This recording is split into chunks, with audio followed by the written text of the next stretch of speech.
BTech, BBA మరియు MBA కోర్సులు 15+ years experience ఫ్యాకల్టీతో పాటు placement guarantee. Kishkinda university, Ballari. నమస్తే అండి.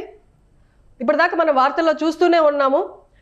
మిజైల్స్ మన మీదకి ఎలా దాడి చేస్తూ వచ్చాయో దాన్ని మనం గాల్లోనే ఎలా తుదముట్టించామో.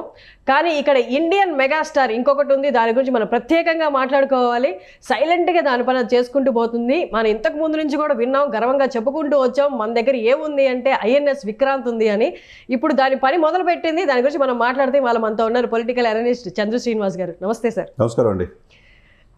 ఆఖరికి ఇది రంగంలో దిగింది ఐఎన్ఎస్ విక్రాంత్. మీ టైటిల్ బాగా పెట్టారు. ఇండస్ట్రీలో, సినిమా ఇండస్ట్రీలో మగటం లేని మహారాజు, ఎదురులేని వ్యక్తిగా మెగాస్టార్ ఉన్నట్టుగా. నిజంగా ఐఎన్ఎస్ విక్రాంత్ శత్రు దుర్భేద్య దుర్గం సముద్రంలో, సముద్ర అంతర్భాగాల్లో. దానికి దాదాపు 45,000 మెట్రిక్ టన్నులు ఉంటుంది. అది దాన్ని ఒకేసారి దాంతోపాటు 30 యుద్ధ విమానాలు కూడా దాంట్లో తీసుకెళ్ళిపోవచ్చు, అక్కడి నుంచి ప్రయోగించవచ్చు. ఆల్రెడీ వాళ్ళకి తెలియదు, పాకిస్తాన్కి తెలియకుండానే వారం కిందవే మనం మోహరించాం అరేబియా సముద్రంలో. అంటే మనం చూసుకోండి మనం ఏ విధంగా ఉన్నాము. అది దాదాపు 800 కిలోమీటర్ల ఇదిలో మొత్తం పేల్చేయచ్చు. 800 కిలోమీటర్లు సముద్రంలో నుంచి. కాబట్టి ఆల్రెడీ స్టార్ట్ చేసి కరాచీ పోర్ట్ను కూడా ధ్వంసం చేశారు. విజువల్స్ చాలా ఉన్నాయి. పోర్ట్ మొత్తం కంప్లీట్ నిర్వీరింది. ఎగుమతులు దిగుమతులు అన్న పోర్టు కరాచీ చాలా కీలకమైంది. ఆర్థికంగా మూలాలన్నీ ఎక్కడ ఉన్నాయి, ఆ మూలాలు దెబ్బతీసాం. అంటే ఎందుకు మన మీద దాడి చేస్తూ ఉంటే చూస్తా ఊరుకుంటామా? కాబట్టి లాహోర్ ఏంది, కరాచీ ఏంది, రావల్పిండి క్రికెట్ స్టేడియం కూడా ధ్వంసం అయిపోయింది.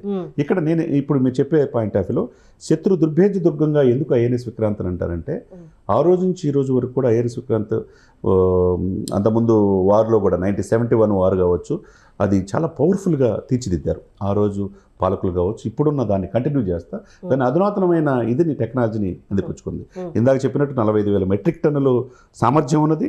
దాదాపు 262 మీటర్ల పొడవు, 262 మీటర్ల పొడవు ఉంటుంది. సముద్రంలో అంత ఉందంటే దీన్ని అర్థం చేసుకోవచ్చు. దాంతోపాటు 26 యుద్ధ విమానాలు క్యారీ చేసుకోవచ్చు, ఫైటర్ జెట్స్ చేసుకోవచ్చు. 26 ఒకేసారి 30 MiG-29K విమానాలను కూడా అక్కడి నుంచి అవతల దాడి చేయొచ్చు. అది ఒకేసారి వదిలేరంటే పాకిస్తాన్ ఉండదు. కాబట్టి ఒక్కొక్కటి వదులుతా ఇప్పుడు వాళ్ళ యొక్క ఆర్థిక మూలాలు ఏదైతే ముందు సింధు జలాలు ఆపేసామో, వాళ్ళకు మూలాలు తాగడానికి నీళ్ళు కూడా లేవు.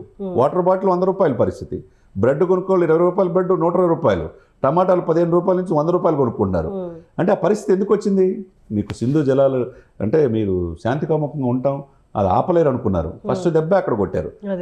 ఆపరేషన్ సింధూర్ అని చెప్పేసి నెక్స్ట్ దెబ్బ కొట్టారు. ఇకపోతే ఐఎన్ఎస్ విక్రాంత్లో అక్కడ మీరు చెప్పినట్టు మిగ్ విమానాలు కావచ్చు, బ్రహ్మోస్ కావచ్చు, తర్వాత యుద్ధ విమానాలు కావచ్చు, దీంతో విక్రాంత్తో పాటు క్యారీ చేయడానికి అవకాశం ఉంది. ఎందుకంటే 262 మీటర్లు అంటే ఎన్ని పెట్టుకోవచ్చు మనం చూసుకోవచ్చు. కాబట్టి ఇది మీరు ఇందా చెప్పినట్టు S-400 ఏ విధంగా వాళ్ళ తునాతునకులు చేసిందో పైనుంచి భూమి మీద నుంచి ఆకాశము, నింగి, నేల, అంతే కదా. ఈ మూడిట్లో మనకు ఎదురే లేదని చెప్పి దీన్ని బట్టి అర్థం చేస్తాం. త్రివిధ దళాలు, ఎయిర్ ఫోర్స్ కావచ్చు, నేవల్ కావచ్చు. సముద్రం జలాల్లో మాత్రం ఐఎన్ఎస్ విక్రాంత్ అనేది చుట్టుపక్కల ఏ దేశాలు కూడా లేని శక్తి సామర్థ్యాలు మనకున్నదనమాట. సముద్రం నుంచే అవతల దేశాలని లేపేసే శక్తి సామర్థ్యం దీంట్లో కీలకంగా నిన్న ఈ పాత్ర పోషించింది. ఏ నోటి నుంచి చూసినా ఐఎన్ఎస్ విక్రాంత్ అని చెప్పి చెప్తున్నారనమాట. కాబట్టి ఆ దేశానికి చుట్టుపక్కల పాకిస్తానే కాకుండా పాకిస్తాన్లోని ఉగ్రవాద ప్రేరేపిత దేశాలు కూడా భయపడే పరిస్థితి భారతదేశంతో పెట్టుకుంటే ఏంటి అనేది, ఇంత సంపత్తి ఉందా, ఇంత సైనిక సంపత్తి ఉందా. ఒక సరే ఫ్లైట్స్ అంటారు, రష్యన్ టెక్నాలజీ, ఇజ్రాయెల్ టెక్నాలజీతో వాడుతున్నారు, విమానాలు అనుకున్నారు, అవి ఓకే అనుకున్నారు. కట్ చేస్తే సముద్రం అంటే ఏది కూడా నింగిలో, నేలలో, సముద్రాల్లో ఏ విధంగా చూసుకున్నా భారతదేశానికి తిరిగే లేదనేది ఈ ఆపరేషన్ సింధూర్ అనేది నిరూపిస్తుంది అనమాట. Amazing sir. మనం వాళ్ళ భూభాగం మీదకి వెళ్లకుండా, మన భూభాగాన్ని టచ్ చేయకుండా S-400 అలాగే నీటిలో మన కరాచీకి దగ్గరికి వెళ్ళింది లేదు. దూరం నుండే, ఎంతో దూరం నుండే కరాచీని అసలు నామరూపాలు చేయకుండా చేసాం. ఇదంతా ఎందుకు? వాళ్ళు కరాచీ పోర్టే కదండి, 12 నౌకలను కూడా ధ్వంసం చేసాం. తునాతులకులు అయిపోయింది, ముక్కలు అయిపోయింది.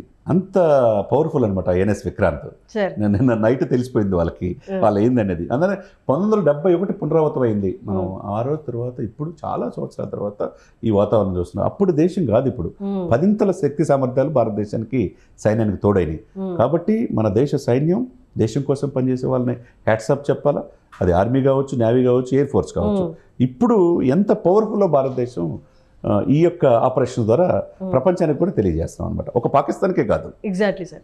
సార్ ఇలాంటి సందర్భంలో పాకిస్తాన్ లాంటి ఎకనామికల్లీ వీక్ కంట్రీ అసలు రిస్క్ చేయలేదు ఏ మాత్రం. ఇప్పుడున్న వారికి ముందు మీరు షేర్ మార్కెట్ కూడా చూడండి, ఎంత ఉన్నదో ఎంత పడిపోయిందో, మరీ దారుణమైన, ఎంతవరకు 50 సంవత్సరాల చరిత్రలో పడిన విధంగా షేర్ మార్కెట్ పడిపోయింది. మన భారతదేశం పడిపోయిందంటే పడలేదు చూడండి, పెరిగింది. అంటే ఏంటి, భారతదేశం నమ్మకం, ప్రజలకి నమ్మకం, షేర్ మార్కెట్లో భారతదేశం ఏదైనా చేయగలుగుతానే ఇది నమ్మకం ఉంది, ఈ సైన్యం మీద నమ్మకం ఉంది. కాబట్టి మన గ్రాఫ్ అలానే ఉంది, వాళ్ళ గ్రాఫ్ పూర్తిగా అధపాతాలకు వెళ్ళిపోయింది. కాబట్టి దీన్ని బట్టి వాళ్ళ యొక్క ఆర్థిక మూలాలు అయిపోయినాయి, తాగటానికి నీళ్ళు లేవు, తినడానికి తిండి లేని పరిస్థితి, పండించడానికి పొలాలకి సింధు జలాలు కూడా రావు. ఇంకా మీరు ద్వైపాక్షిక సంబంధాలు ఐక్యరాజ్య సమితి ఏమి చేయలేని పరిస్థితి, మీరు ఉగ్రవాదులు పెంచి పోషిస్తుంటే ఐక్యరాజ్య సమితి మిమ్మల్ని ఎలా కాపాడింది? కాపాడలేదు. ఇప్పుడు IMF ఇంటర్నేషనల్ మానిటరీ ఫండ్ కూడా నిధులు ఇవ్వద్దు ఉగ్రవాద దేశం అని చెప్పేసి ఆల్రెడీ నిర్మలా సీతారామన్ గారు లెటర్ కూడా ఇచ్చారు. IMF కూడా నిధులు ఆపేస్తుంది. ఇక అత్యంత ప్రమాదమైన ఉగ్రవాద దేశంగా మిమ్మల్ని ముద్ర వేశారు. ప్రపంచంలోనే ఏకాక అయిపోయిన పరిస్థితి. ఎందుకంటే నిత్యం అశాంతి కలిగిస్తున్న ఉగ్రవాదుల్నే మీ దేశంలో పెట్టుకుంటున్నారంటే మరి ఎలా ఉంచుతారండి?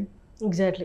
ఇంకా అక్కడ ప్రజలే తిరుగుబాటు చేయాలి సార్, మా ప్రాణాలు ఎందుకు మీ మూలంగా పోవాలి, మేమేమి ఉగ్రవాదుల్ని వాళ్ళు పెంచి పోషించింది లేదు, అక్కడ ఆఫీసర్సే పొలిటికల్ సిస్టమే వాళ్ళని పెంచి పోషించింది. వాళ్ళకి ఎదురుగా మనం దాడితో పాటు ఆ సివిలియన్స్ దాడి చేస్తేనే కానీ వాళ్ళ అది స్టార్ట్ అయిందండి అంతర్యుద్ధం. వాళ్ళ భూభాగంలో ఉన్న బలూచి ఆర్మీ కూడా స్టార్ట్ చేసింది ఒకవైపు. వాళ్ళకి కనీసం తినడానికి తిండి లేని విషయంలో ఆరోగ్యపరంగా వైద్యపరంగా చిన్న చూపు చూస్తున్నారు, సెకండ్ సిటిజన్ అని చెప్పేసి. 44 విస్తీర్ణం ఉంది, 44%.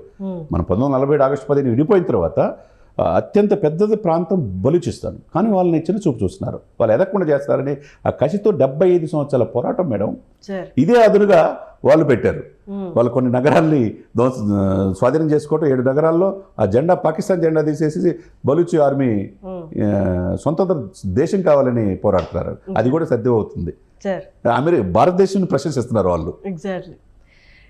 ఈ వారు పాకిస్తాన్ కోసం, పాకిస్తాన్ ప్రజల కోసం అని పాకిస్తాన్ అనుకుంటే అది చాలా వాళ్ళు నిద్రపోతున్నట్టు అనమాట. ఎందుకంటే భారత్ నుండి పాకిస్తాన్ వాళ్ళు ఎవరైతే సిటిజన్స్ ఇండియాలో ఉన్నారో వెళ్ళిపో అన్నప్పుడు వాళ్ళు నిర్మోహమాటంగా మీరు నాకు అక్కర్లేదు, వాళ్ళ సొంత సిటిజన్స్ మీరు నాకు అక్కర్లేరు పొండి అని వెనక్కి నెట్టేసింది. అలాంటి వాళ్ళు ఆల్రెడీ పాకిస్తాన్లో ఉన్న వాళ్ళని ఏం కాపాడుతారు? ఈ యుద్ధంలో వాళ్ళు గెలవరేందని తెలిసి కూడా మన మీదకు వస్తున్నారు అంటే they are ready to sacrifice their own citizens అనేది మనకు అర్థమవుతుంది. Thank you so much sir. Thank you అండి. సుమన్ టీవీలో మీ పర్సనల్ అండ్ బిజినెస్ ప్రమోషన్స్ కోసం కింది నెంబర్కి కాంటాక్ట్ చేయండి.